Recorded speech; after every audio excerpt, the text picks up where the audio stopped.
तारीख 26 डिसेंबर. संपूर्ण खोपोली शहर हादरलं. ते शिंदे गटाकडनं नुकत्याच निवडून आलेल्या नगरसेविका मानसी काळोखे यांचे पती मंगेश काळोखे यांच्या निर्घृण हत्येनं. आपल्या मुलीला शाळेत सोडायला गेले असता एका काळ्या कलरच्या गाडीनं त्यांना धडक दिली आणि 3 ते 4 जण खाली उतरून तलवार, कुऱ्हाड आणि कोयत्यानं त्यांची निर्घृण हत्या केली. या निर्घृणपणे झालेल्या हत्येमुळे खोपोली शहरात तणावाचे वातावरण पसरले. जोपर्यंत हल्लेखोरांना अटक होत नाही तोवर मृतदेह ताब्यात घेणार नाही असा पवित्रा नातेवाईकांनी घेतला. या प्रकरणात पोलिसांनी काही सीसीटीव्ही फुटेजच्या आधारे वेगाने तपास सुरू केला. तपासात जे समोर आलं त्यांना संपूर्ण खोपोली शहर हादलून गेलं. मंगेश काळोखे यांची हत्या पूर्वनियोजित प्लॅन असल्याची माहिती समोर आली. या प्रकरणी राष्ट्रवादीच्या मोठ्या नेत्यांचा हात असल्याचा आरोप मंगेश काळोखेंच्या पुतण्याने केला आहे. यापैकी राष्ट्रवादी अजित पवार गटाच्या 10 जणांवर गुन्हा दाखल करण्यात आला आहे आणि संशयित आरोपींना ताब्यात घेण्यात आलं आहे. अजित पवार गटाच्या 2 नेत्यांचे 2 पराभव, याच पराभवामुळे हत्या झाल्याचा आरोप. मग तपासात काय समोर आलं? पोलिसांनी कोणाला अटक केली? राष्ट्रवादीवर आरोप नेमके का होत आहे?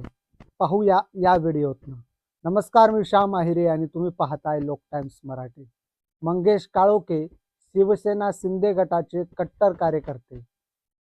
कर्जतचे शिवसेना शिंदे गटाचे आमदार महेश थोरवे यांच्याशी जवळचे संबंध. खोपोली शहरात प्रतिष्ठेचं नाव.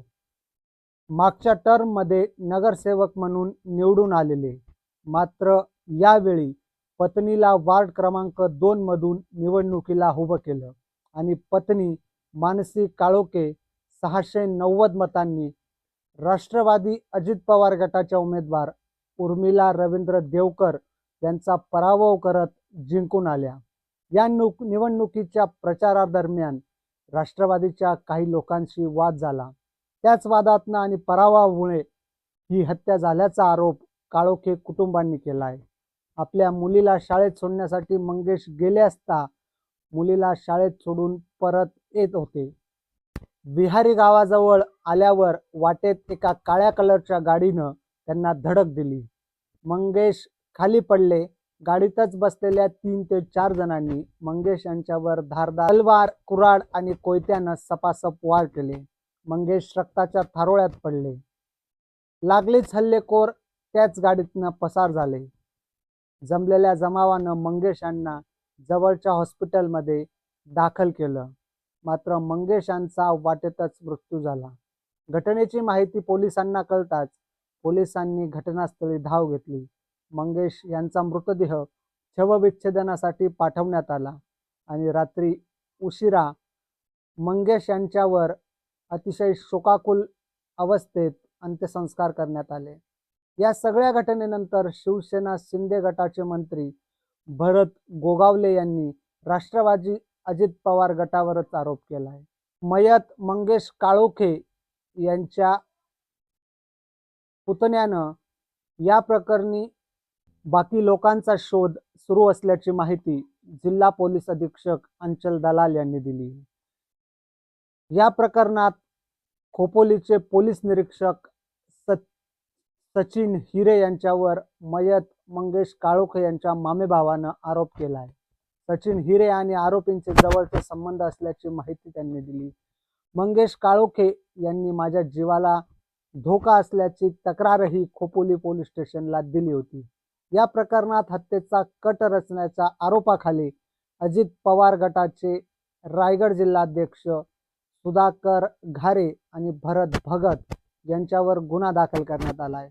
विधानसभा निवडणुकीवेळी अपक्ष उमेदवार सुधाकर घारे यांचा पराभव शिंदे गटाचे आमदार महेंद्र थोरवे यांनी केला.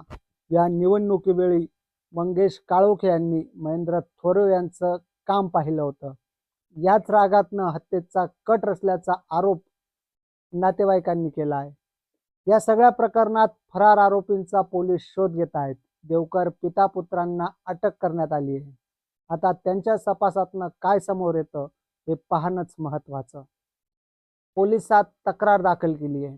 त्यांनी केलेल्या आरोपानुसार राष्ट्रवादी अजित पवार गटाचे रायगड जिल्हाध्यक्ष सुधीर घारे, जिल्हा प्रवक्ते भरत भगत आणि रवींद्र देवकर यांनीच कट रचून हत्या केल्याचा आरोप त्यांनी केला आहे. याशिवाय दर्शन देवकर, धनेश देवकर, रवींद्र देवकरांचे बाउन्सर सचिन चव्हाण आणि इतर 3 अनोळखी लोकांवर या हत्येत समावेश असल्याचं सांगितलं. या सगळ्या आरोपींच्या विरोधात हत्या आणि हत्येचा कट रचल्याच्या विरोधात गुन्हा दाखल करण्यात आला आहे. या घडलेल्या घटनेच्या तपासासाठी पोलिसांनी 8 पथके तयार करण्यात आली. त्यापैकी एका पथकानं गोपनीय माहितीच्या आधारे रवींद्र देवकर आणि दर्शन देवकर याला नागोठणे परिसरातून पळून जाताना अटक केली.